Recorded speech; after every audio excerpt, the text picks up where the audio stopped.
Yo, it's your brother MindGameNT, and we're back once again. More wrestling content. I told you I got y'all with more wrestling content. This video is by KLA Clips, the Antichrist of Pro Wrestling. I skimmed through this video, just like I didn't watch it. I just skimmed through it just to see like what it was because it was an interesting title. So I think this is about Jeff Hardy turning heel in TNA. I wasn't watching TNA at the time, so like I have absolutely no idea of this heel turn and the way Jeff Hardy went about it. So this might be an interesting video for me because I haven't seen it in I haven't seen like the heel turn. I haven't seen like, so I hope he gets into that and really explains how it came about and shit like that. So let's get into it. If you want to watch the original video, link is in the description. Yeah, let's get into it, bro. In the world of professional wrestling, one of the hardest and most important things you could do is keep your character or your product as fresh as possible. Facts. Every wrestler has the potential to explode and become wildly popular, but every gimmick has a shelf life. As over as you are in that moment, it's near impossible to maintain for a long period of time, and the crowd will eventually turn. There are certainly exceptions to this rule where wrestlers will remain universally over no matter what period of the career they're in, and they won't have to change a thing, but they do to maintain interest in their characters. Some examples of this practice include Stone Cold Steve Austin turning heel in 2001 despite being the most over babyface, CM Punk turning heel in 2012 despite again being the most over babyface in the company, and Jeff Hardy, one of the most popular wrestlers of all time, turning heel in 2010 and becoming a version of himself that we had never seen before and haven't seen since. A character with so much promise and so much potential that we never got to see its conclusion due to reasons completely unrelated with the product or character itself, and that is what we will be discussing in today's video. This video is a result of a poll that I ran on my community tab, and it gained almost 40% of the nearly 600 votes casted. If you would like to decide in the next video, keep an eye out for whenever I put these polls out. If you do enjoy this video and you want to see more videos about all the random and cool stuff that comes from pro wrestling, be sure to leave a like on this video and subscribe to the channel if you have not already. With that being said, let's get right into it. I'm a huge fan of plants, artificial plants. Meet Jeff Hardy. This isn't the first I've talked Artificial plants. Jeff is a character, bro. That's funny as hell. about Jeff Hardy as I touched on his career briefly in a video a couple months back, but I did not go that deep into it. Hardy is one of the most universally acclaimed wrestlers of all time and possibly the most— Yes, Jeff Hardy, one of the most popular wrestler of all time, bro. This nigga is, how cute. I haven't seen anyone that doesn't like Jeff Hardy, bro, as a wrestler. You know what I'm saying? Like, Jeff is just like universally loved, bro. Most popular of the 21st century. A 6-time world champion, 13 times he's been a tag champion with his brother Matt, a plethora of other titles and accolades in between, alongside a deep catalog of classic matches in North America as both a singles and tag wrestler. Hardy's popularity really skyrocketed over the years and won over crowds all over the world due to his willingness to attempt very dangerous stunts within his matches. He's credited as an innovator and has this overall unique charisma about him that has resonated with millions upon millions of people. When describing Jeff, you might have heard the expression, Jeff Hardy is bigger than 2008 Barack Obama once or twice. That's how massive of a star he was. Shout to Santis. So you'd never think a guy like him would ever turn heel, right? He simply didn't need to. Before we get into the meat and potatoes of the video, we're going to try and break down the next 7 years as quickly as possible. Jeff was released from WWE in April of 2003 with the company citing drug use, erratic behavior, and no showing events as their reasoning. Jeff made appearances for Ring of Honor in 2003. He got over horribly with the ROH crowd, who would shower Jeff with such chants as "We want Matt" and "You got fired." He made Damn. for TNA Wrestling in June of Did not know 2004 that. was a consistent draw and contender for both the NWA World Heavyweight and the X Division Championships, and eventually would be suspended multiple times for no-showing events. He would ultimately be released from TNA in June of 2006. Jeff Mays returned to WWE in August of 2006, a little over 2 months since his release from TNA. Did you die like 3 years ago?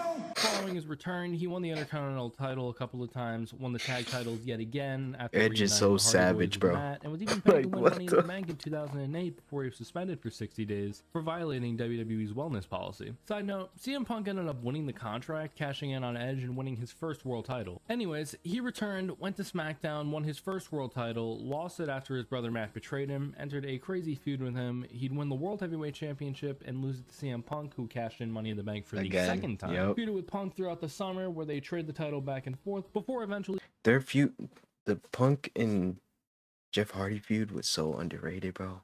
Oh my gosh. Looking back, that shit was just so amazing, dude. Like, oh my. And then the TLC match was incredible, bro. That shit was goated for real. losing a loser leaves WWE match to Punk on an episode of SmackDown in August of 2009. This wasn't kayfabe either. Jeff legitimately left WWE in 2009 with 2 herniated discs in his lower back, as well as suffering from restless leg syndrome. Following this, Jeff took a sabbatical from wrestling to get his body right, and he wouldn't appear anywhere else during the remainder of 2009. January 4th, 2010 was a big day in the world of professional wrestling. New Japan held their annual Wrestle Kingdom event, Bret Hart returned to WWE television for the first time since 1997, and TNA Wrestling moved their weekly show Impact from their usual Thursday time slot to Monday in an effort to compete with Wow. WWE in the ratings, something a company hasn't done since WCW in the 90s. For TNA to do something this bold, they surely had an ace up their sleeve for this monumental occasion, right? In late 2009, TNA brought in Eric Bischoff and Hulk Hogan to oversee creative.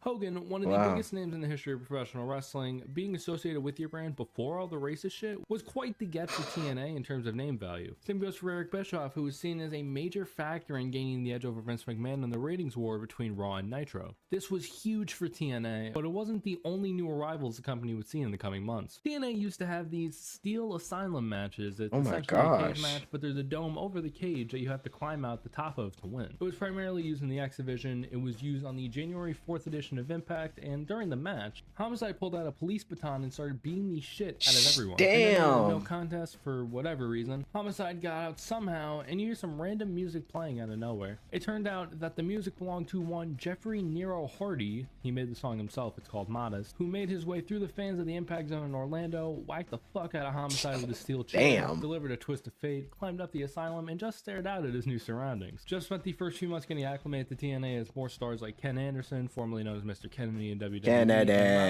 Van Dam would make their way to TNA in the months following. His first pay-per-view match took place at Lockdown in April, being a part of the Lethal Lockdown match, which was more or less their version of War Games. That Thursday, he faced and lost to RVD in a number 1 contenders match for the world title, then held by AJ Styles. RVD beat Styles that same night to end his then record 211-day reign as TNA World Heavyweight Champion and began a reign of his own. At Victory Road in July of that year, Hardy would lose a shot at the world title in a match against Van Dam in a 4-way involving Anderson and Abyss. Speaking of Abyss, he began sort of a mentorship storyline with Hulk Hogan during this time, which ultimately led to Abyss receiving Hogan's WWE Hall of Fame ring, and he would even win Ric Flair's Hall of Fame ring. Eventually, Abyss turned back What? into a heel. After this, Abyss became more secluded, created a 2x4 with nails hanging out of it, which went by Janice, utilized his sit-out torture rack breaker more often as a finisher, more known as the shock treatment, and rambled on about how he was controlled by an entity and that they were on their way. Abyss continued to pursue the world title and faced RVD in a Stairway to Janice You ain't match on a Khaled. special episode of Impact titled The Whole Effin' Show. RVD retained, a brawl ensued. It eventually led to the fight being continued to the backstage area for RVD and Abyss hit RVD with Janice, taking him out of action and involuntarily relinquishing Oh my the world title in God. the process. TNA made an 8-man Oh tournament. my using God. involuntarily relinquishing What the world title. hell? Abyss hit RVD with Janice, taking him out of action and involuntarily relinquishing the world title in the process. TNA made an 8-man tournament using using the top 8 ranked wrestlers in the company. The goal was to complete the semifinals at No Surrender in September, with the winners of each matchup facing each other in the finals at Bound for Glory for the vacant world title. At No Surrender, Mr. Anderson beat the Pope to advance, and the other match was Jeff Hardy versus Kurt Angle. The match went a staggering 30 minutes and ended in a time limit draw. Due to this, both Hardy and Angle were added to the match with Anderson at Bound for Glory to crown a new world champion. At the event on 10/10/10, October 10th, 2010, they had a great match before a ref bump took place. Anderson hits a mic check finish on Angle. All men are down, and this is when that damn Eric Bischoff makes his way to the ring with a chair in hand. Hogan, coming out in crutches, slowly makes his way to the ring to seemingly confront Bischoff.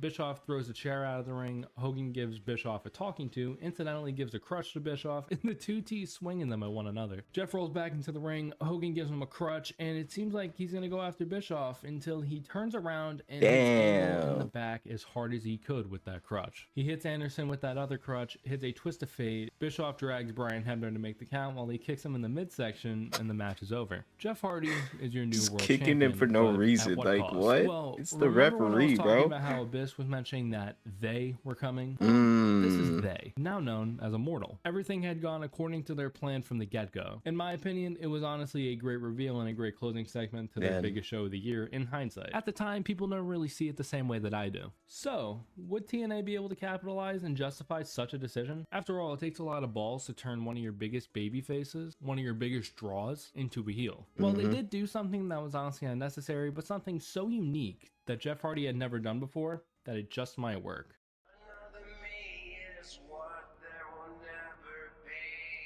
As I look down at the world from 25,000 feet above, it becomes more and more apparent to me that I was always in control of my own destiny. I was always above it all. I was always better than everybody else. And as I catered, looking for acceptance, Eric and Hulk made it clear to me that your acceptance was meaningless. It didn't bring me fame. Most importantly, it didn't bring me money.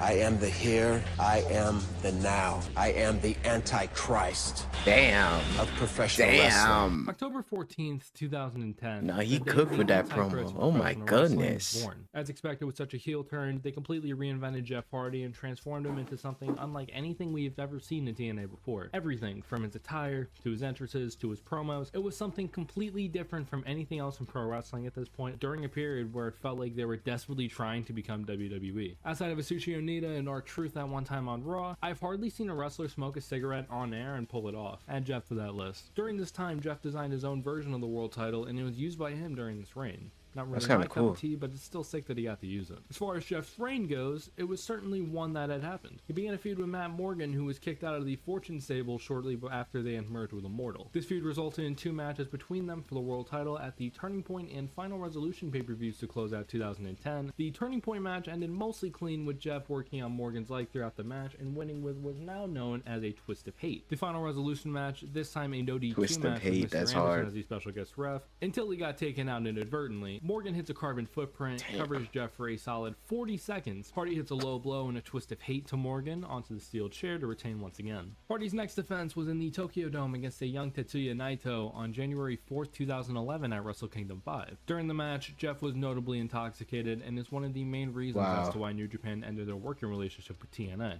Many cite how TNA treated talents like Okada or Naito as the main reason, but I would argue that TNA sending their world champion to them in the condition that he was in as being more disrespectful. Unfortunately, this wasn't the first time that Hardy had wrestled inebriated, and it sure as shit was not the last. More on that later. We moved to Genesis on January 9th, 2011. Mr. Anderson had just defeated Matt Morgan to become the #1 contender for Jeff's world title. Eric Bischoff comes out and reveals that Anderson's opportunity for the title is taking place right here and right now. The match takes place, there's a lot of nonsense that happens here. There were a bunch of run-ins involving RVD and Matt Hardy, who had just debuted for TNA early in the night. Hardy goes for a Twist of Hate, Anderson counters into another mic check, goes for the pin, gets the 3 count, and ends Hardy's 91-day reign as world champion. As a an Anderson fan, it was cool to finally see him win something, but you can't help but feel that this reign for Jeff ended abruptly. You want to know what else ended abruptly? Anderson's own reign as world champion, as he lost the title back to Hardy 35 days later at the Against All Odds pay-per-view in a ladder match. On March 3rd, 2011, Hardy defended the world title against a mystery opponent, revealed to be Sting. Sting had been at TNA since October of 2010 and had been heavily rumored at this point to face The Undertaker at WrestleMania, but it did not come to be, and he made his return to TNA, where he'd beat Hardy and win his third TNA world title in about 6 minutes. Throughout the week, a rematch for the world title was set between Sting and Hardy at the Victory Road event on Sunday, March 13th.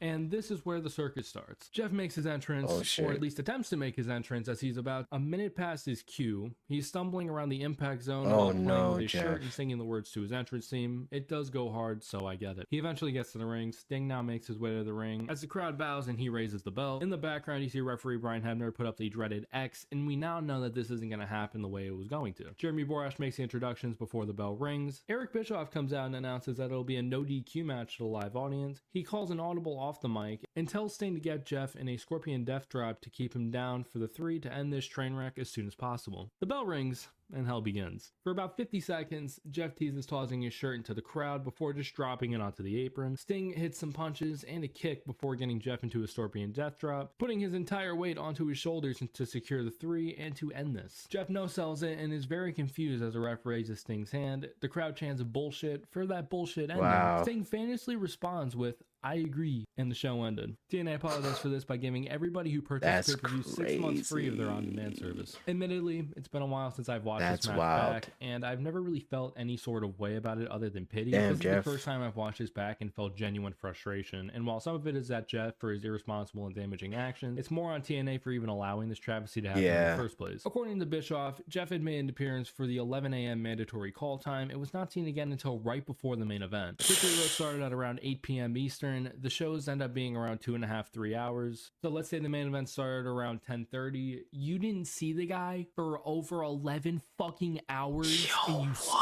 put on the match? I want to clarify, Jeff is a grown-ass man and he deserved any repercussions that he would get as a result. That's wild. For 11 hours you didn't see the guy and you still put on the... Nah, bro. That's fucking wild. But you don't see one half of your main event for 11 fucking hours. You definitely know about his habits at this point, and you just decide to throw him out there to embarrass yourself? Whether Dixie Carter was in Gorilla or not, Eric Bischoff made an awful decision that has plagued the perception of TNA for years, even past his fucking tenure. Again, Jeff's a grown-ass man who should know better than to risk the safety of himself and his opponent by going out there drunk and high, but he did face Naito in a similar state a couple of months earlier after all, and look how well that ended up going for the company. I'm going to leave my grievances here because we have a little bit left to go, but never tell me that Eric Bischoff is a respected figure when it comes to talking about pro wrestling. He's a fucking joke. There is a light at the end of the tunnel though, so let's move on before I say even more. Jeff was suspended by TNA his ass. a 120-day rehabilitation course. He was obviously removed from Immortal, and TNA redesigned the title. Jeff made his eventual return at the August 25th tapings in Huntsville, Alabama, 5 days after Matt had been released by TNA following a DUI. Jeff apologized to the fans and acknowledged that he had hit rock bottom. He asked for one more shot and that he would prove himself. Jeff had programs with Jeff Jarrett, Bobby Roode, and Kurt Angle following his return, and immediately showed how much more concise and competent of a performer he was than he was a year ago. He entered the Bound for Glory series, made it to No Surrender in the semis, where he'd beat both Samoa Joe and Bully Ray in the same night to win the series, and face world champion Austin Aries at the 2012 Bound for Glory event. At that event, 2 years after his first world title win, Hardy completed his redemption by defeating Aries and winning his third TNA world title. I can't explain it nearly as well in a brief paragraph. This is one of my favorite stories told in TNA, and a prime example as to how you can use a personal struggle to your benefit in wrestling. Jeff held the title until March of 2013 when he lost the title to Bully Ray, and this is where I believe you can pinpoint to where the beginning of the end for TNA was, but I digress. But yeah, that was Jeff Hardy, the Antichrist of professional wrestling. What did you think? Feel free to let me know down in the comments what you thought about this video, as I look for all feedback, positive or negative. If you did enjoy, be sure to leave a like and subscribe to the channel if you have not already, so you do not miss out on any future videos. Thank you guys so much for watching, and I will see you all in the next one. Peace out. That was a great vid. Informative vid. I'm so glad that Jeff is doing better nowadays. Yeah, these vices and addictions are fucking a different beast, bro. So if you going through it, man, Just know there's a light at the end of the tunnel, and yeah, just try, just don't go down that road, bro, because it's like you'd see a different side of yourself that's just not good at all. That is just very negative. So wvid though, um k k KLA clips, wvid, amazing vid. um but if you enjoyed this video and you want more wrestling content reactions, don't forget to hit that like, comment, share, subscribe button. And you could do anything in this world. All it takes is the mind. I'm out.